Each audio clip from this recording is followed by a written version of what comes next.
I am Djoser. My name echoes not only through the stones and monuments I commissioned, but through the first light of the Nile.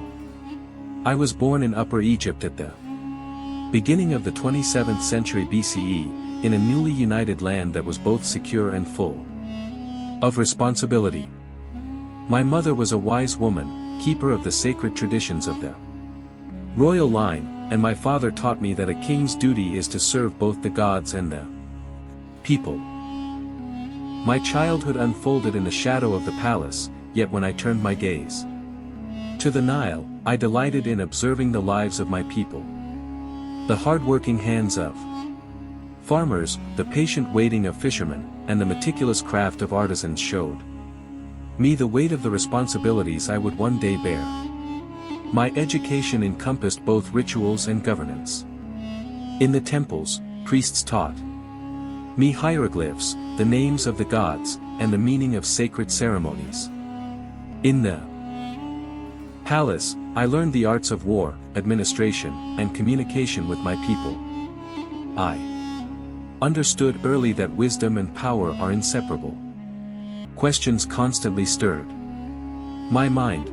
How can a pharaoh satisfy the expectations of both gods and humans? My pastimes were closely tied to the Nile.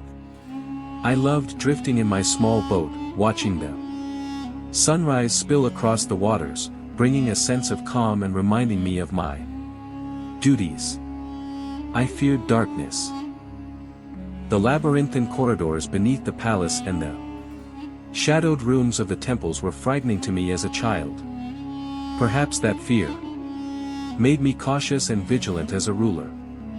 I also studied the various dialects of Egypt, for governing a country requires understanding its people and their languages.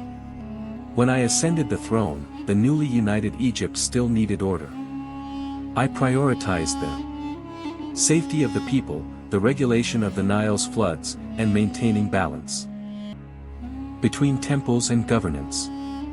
I did not spend much time on battlefields, yet I deployed armies to quell unrest in the north and south and negotiated wisely with rebellious factions. A leader's power comes not only from victories in war but from the trust and loyalty of his people. My greatest achievement was the Step Pyramid, which you know today. This monumental structure represented not only my tomb but also the unity of Egypt and the glory of the gods. During its construction, I personally oversaw the work of stonemasons and artisans, ensuring that each stone and each line carried the intended meaning. For me, architecture was not merely a building, it was a symbol that united the people and left a legacy for future generations.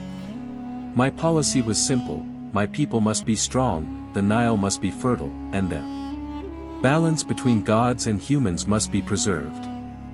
I built canals and storage facilities to manage the Nile's floods. I reinforced temples and places of worship, for a pharaoh must act justly in the eyes of both gods and mortals. As I grew older, I no longer walked the battlefield but sat in the shaded courtyards of the palace, watching the steady flow of the Nile. The fervor of my youth had given way to a calm maturity, yet the sense of responsibility still ran through me like the river. As death approached, I called my son and heir to my side and said, uniting a country and keeping it alive requires both courage and wisdom. The understanding and respect in his eyes were the most precious reward I had ever received. I am Djoser. And the story I leave behind is as long as the Nile, yet as true as the voice of my heart.